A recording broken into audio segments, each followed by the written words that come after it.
Curtis again. I just wanted to do a quick video in response to an article that I read and a video that I listened to from Gendel from Les. You know, you should constantly be reading and listening to what other people in the industry are saying. This is how we get better and we learn things.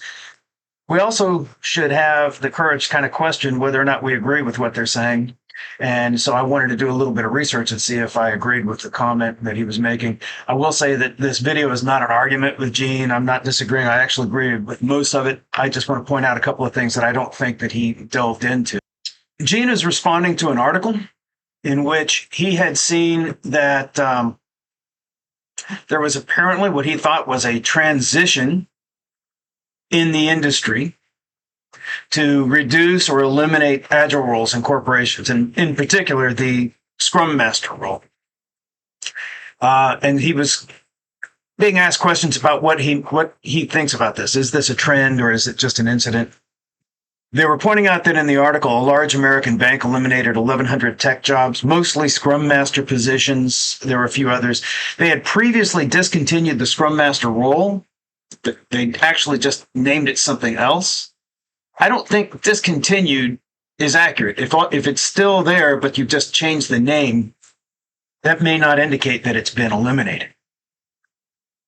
We do have this trend, and it has been a trend for a while, but for some reason we see amplification of this trend, of trending over the last few months, I would think.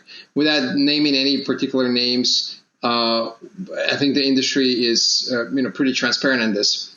Some of the very well-established roles that have been well-defined for adaptive, aka agile product development, have been impacted. Historically, we've seen some of these roles being relabeled from what they were meant to do and to be initially into something that is sort of watered down, less specific, less definitive. For example, taking the role of a Scrum Master that is very well defined for Scrum and large-scale Scrum, with very well-defined responsibilities and activities and seasoning and qualifications. Some organizations just water it down and dilute it and turn it into something like an agile manager or agile team lead or agile delivery lead. What does it really mean to me is that there is very little appreciation, or at least not enough appreciation and understanding that is given to the actual framework that this role entails, such as Scrum. So if someone dilutes or trivializes the role of a Scrum Master or a product owner for that matter, needless to say, then this company probably does not have enough recognition for Scrum, and somehow by trivializing the role, they sort of softly step away from the idea of, hey, we will be experimenting with Scrums. To some extent, it is true that we see a trivialization of the importance of the Scrum Master role. I'll talk about the reasons why I believe in that. But I also want to point out that just because they rebranded the role to something different doesn't mean that they're eliminating it or that they're trivializing it. Scrum is not the only framework available. Kanban is available. XP is available. And the Scrum Master is not a role in Kanban. So they may be redefining this agile leadership role, this agile coaching role, right, with a more generalized term, which is applicable across various frameworks. That could be what's going on, because I have myself had Scrum and Kanban teams simultaneously, and I have coached Scrum Masters who were given a Kanban team, and I had to coach them on Kanban. So now what were they? Scrum Master or Flow Coach? What are you going to call it? Kanban lead? So sometimes then they'll come up with a new term that they need to use. So I don't necessarily think that that is a bad thing. To determine whether or not this is actually a trend, I went out to the 16th annual State of Agile report. This is collected by survey every single year. Some 40,000 people responded. And I want you to just kind of listen to these statistics and tell me whether or not you think it looks like a trend that Agile roles are being eliminated. Okay. 4 out of 5 respondents, 4 out of 5 say their organization has Agile teams. Okay. 80% are using Agile. I say using versus being because it's rare that corporations truly are Agile. They may be attempting to be Agile, but they're just doing Scrum or doing Kanban, and they're learning to slowly change the culture. Culture lags behind everything else. So let's just be fair about that, right? 24% still either using waterfall or they have some waterfall present. And then 50% are using some kind of a hybrid. You notice that 25% say the combination of frameworks works really well for them. 48% say that it works somewhat well. Only 27% says it doesn't work. 72% of respondents say that they're satisfied with Agile in their organization. And for those who say that it's not working, we will say that 42% say that there's not enough leadership participation. 39% say leaderships don't understand Agile and are putting up roadblocks. And there's just not enough knowledge about Agile in the organization. So I think we can say, all right, that's not exactly a trend. Okay. One article, one incident does not a trend make. So we shouldn't be panicking here. But let's talk about some things overall that I believe we could say is actually somewhat accurate. All right. First of all, we do see fairly often that the Scrum Master role is trivialized and treated as a glorified secretary. All right. This is predominantly, I think, because we fail to properly coach leadership and to demand that they understand this is a higher level role. It's not an entry level role. It used to be a few years back. When I first went into Agile, I was told I had to have 2 years of experience on an Agile team before I could go and get my Scrum Master certification. Then that changed, and it appears that they made it into some kind of a certification cash cow where anybody, any ding-a-ling off the street could walk in there and get your certification. You didn't have to demonstrate that you have any IT experience or any software development experience and no experience on a team. That is not a good thing. That's exactly how you trivialize your roles. So don't go blaming the executives for that. You did that to yourselves, Agile industry. You need to raise your standards and start putting some guidelines around that. Say, no. You had to have been at least a project manager, a business analyst. You have to have some kind of contact with Agile teams or be assigned to an Agile team. And you must be able to demonstrate that before we'll even certify you. That would allow us to add some more prestige back into the role. Now, the Agile industry has some pretty low standards. I got news for you. 2-day certification for becoming a Scrum Master, not enough information, not enough training, not enough workshops. Okay. It's barely sufficient to be the equivalent of like a driver's permit where you have to have, adult supervision to drive. The Scrum Master certification is like that. Come on, we can step that up, folks. All right. Anybody out there who has ever taken the SAFE certification, I got news for you. That's a test. All right. That is a training course.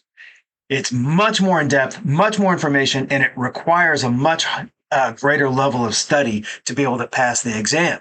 All right. Scaled Agile framework is no joke. You may not like it. And I know Gendel hates SAFE. Now, I haven't taken the LESS certification. I don't know how tough that is. I am in no way knocking that. I want you to think about this. Less means large scale Scrum. But when your motto is do more with less, do you have the right to complain when they put less value on your Scrum Master? The Agile industry has some low standards, entry requirements, training requirements. I think we can improve on that. Okay. Coaches and content providers are creating destructive and misleading articles for clickbait. Holy for holies. Have you been out on LinkedIn? Have you looked at the articles people are publishing? Agile is dead. A lot of times these people are trying to build a reputation for themselves to get engagement. All right. It's clickbait. So the articles will often start with, is the Scrum Master disappearing? Is the role being ended? Because then people will dial in, right? They click in and they listen. And then later on you hear, yeah, it's not really despairing. Okay. Other articles similar, is Scrum dead? Is Agile dead? No, it's not really dead. Okay. Problem is that a lot of executives open up those articles, read the first paragraph or two where you talk about all the complaints you have about Agile and all the things that are wrong with it, and they never finish the article to find out that you're actually counter-argue all those things and say, actually, that's not true, and that's not true, and that's not true. And I have met these executives and had to disabuse them of some of these misconceptions. Folks, you be careful with what you write, please. You're actually causing some problems out there. Clickbait is not worth poisoning our business and our industry. Now, Scrum Master overloading, I think I talked about. One of the reasons they devalue the importance of the Scrum Master role. They don't understand what that role is. We do not do a great job of conveying how important it is that the Scrum Master is able to help to coach the team, coach the product owner, and coach leadership. That's right. I said it. Scrum Masters should be able to coach the leadership. Let's go over and take a look at the Scrum Guide. If I go to Scrum Master, clickety click, click, click. Look, the Scrum Master serves the Scrum team in several ways. They're coaching the team members. Coaching. You have to have coaching skills. They don't coach Scrum Masters on how to coach. That doesn't happen in your CSM course. Coaching should be part of the Scrum Master skill set. Helping the Scrum teams focus on high-value increments. Definitions of done, right? Now you're getting into technical types of stuff. Understanding what definition of done is and then holding the team accountable. Wow. That's not as easy as it sounds. You have to have a pretty good understanding of some technical concepts, such as definition of done includes unit test. How many Scrum Masters know what unit testing is? I have met developers who can't tell me what unit testing is. So I'm not surprised that Scrum Masters can't tell you. But we should address that. What's the difference between automated unit tests and automated integration tests? Can you tell me that? If I were to ask you, could you describe that? What's the difference between that and automated UAT? Can you describe that? How does your code flow through all of your environments? Can you name all of your environments? Can you tell me what the differences, the technical differences are between dev, test, sit, staging, and a UAT environment? How many Scrum Masters know what the flow of the code through those environments is and what the benefits and the challenges are for each one of those environments? Do they know anything about DevOps? Do they know anything about CI/CD? Do they know anything about automated builds and deployments? Can they describe the difference between a deployment and a release? These are concepts we ain't teaching. How can you be a coach to the team if we haven't taught you the basics of software delivery? And then they also help, the Scrum Master helps the organization by leading, training, coaching the organization. That means the managers and other leaders and helping them in its Scrum adoption. Be honest. How often have you seen leadership ever go to Scrum Masters for guidance? It's not because there aren't any Scrum Masters who could give them guidance. I have worked with Scrum Masters who were certified coaches and had all the knowledge they needed. They brought me in as a coach because they wouldn't listen to their own Scrum Master. And that happened to me once. I was a Scrum Master giving guidance to the manager of the PMO who didn't know squat about Agile, but she wouldn't listen to the Scrum Masters, so she hired an expensive coach. And in one of the training sessions, I heard several of the Scrum Masters say, "Isn't that the same thing Curtis has been telling us? Isn't that what Curtis was saying? Hey, this sounds like what Curtis is saying." And so finally the coach said, "Who's this Curtis guy?" And they said, "Well, he's a contractor we've got out in Salt Lake City. They didn't bring him to this because he's not a full-time employee." And the coach actually shook his head and said, "Why did you bring in a coach? You've got a coach. He's sitting in Salt Lake City." Scrum Masters are not understanding their role or fulfilling their role. We do need to create a kind of roadmap for how do they become team coaches. I don't believe that we've done a good enough job. When I managed Scrum Masters, I did create a roadmap for them, and I created a bunch of skills that they had to learn. It was not optional. I put that in their annual plans. They had to every year acquire several new skills and demonstrate that they had acquired it and used it. Okay. And I tied it to their bonus. If you can't show me that you learned how to slice stories, your bonus gets reduced. If you didn't learn how to teach your teams how to size properly, your bonus got reduced. Hey, you have very little technical understanding of how your code flows through the environments. I want you to go out and research that and then come back and write an article about what you learned, and that will go to your bonus, and that'll help demonstrate that you've acquired new knowledge you didn't have before. Most of the Scrum Masters were actually very appreciative of that because I gave them a pretty clear and achievable roadmap for how to improve their skills and how to get paid more because they provided more value. Among the leadership, when I talk about CEOs, there is a monkey see, monkey do attitude that we can see that sometimes an executive will read an article or part of an article and then think it's a trend. And then they say, well, this is the latest thing. One of those things is eliminating Scrum and going to Kanban. And they seem to think that Scrum and Kanban are interchangeable. And if you get rid of Scrum, you get rid of all those nasty, worthless meetings where people actually have to plan and talk and collaborate. And if you just go to Kanban, it'll fix everything because you don't have to size stories and you don't have to have that annoying meeting and things will just work out great. All you have to do is focus on cycle time. And the executive will say, across all teams, thou shalt have a cycle time of less than 4 days. That is not Agile. That's not how Agile works. Not all teams are the same. A big data team is not the same as a UI team. But the leadership gets involved because they start reading these articles and whatnot, and they come up with these concepts that have nothing to do with anything. And we need to coach them back off of that and say, not so fast there, Sparky. All right. Now, a lot of the executives also have no personal investment in agility. They're not learning about it, and many of their ideas can actually cause harm to the teams, and we need to be real careful about that. They've got to be trained. We have to train these people. And then we eschew the employee development. That means we don't invest quite as much time as we should into it and money. Now, managers themselves also, the managers over Agile teams, I don't think enough of them truly understand Agile. Many of them were project managers who got promoted up to become, the manager of the project management organization or the PMO.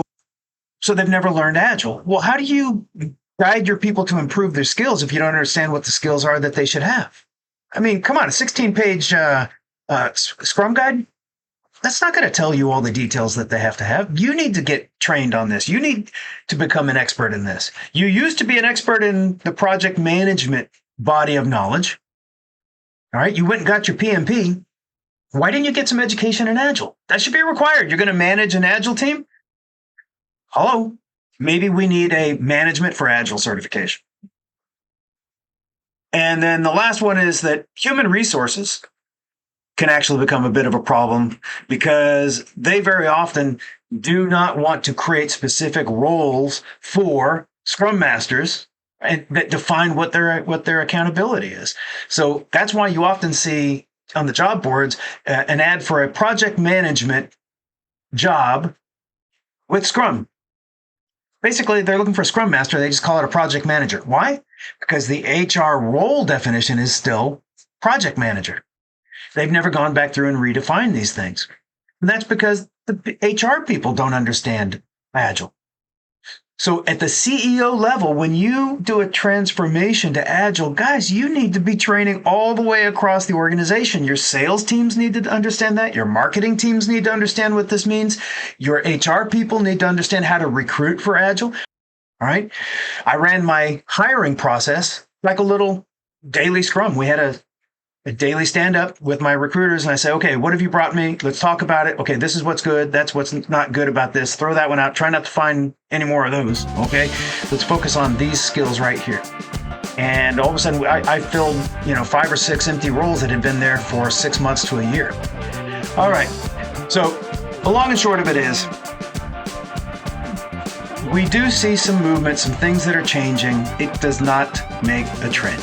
Scrum Master job, not necessarily going away, although you may need to increase your skills so that you add coaching to this, you add Kanban to this, you should take some certifications in a scaling model. Scaled Agile framework, less, disciplined Agile. All right, there's all sorts of models out there. You pick the one that you like, the one that attracts you, and go learn that. All right, pay for it yourself. Don't wait for your manager to do it, please. Invest in yourself. Thank you very much. Have a great day. Bye.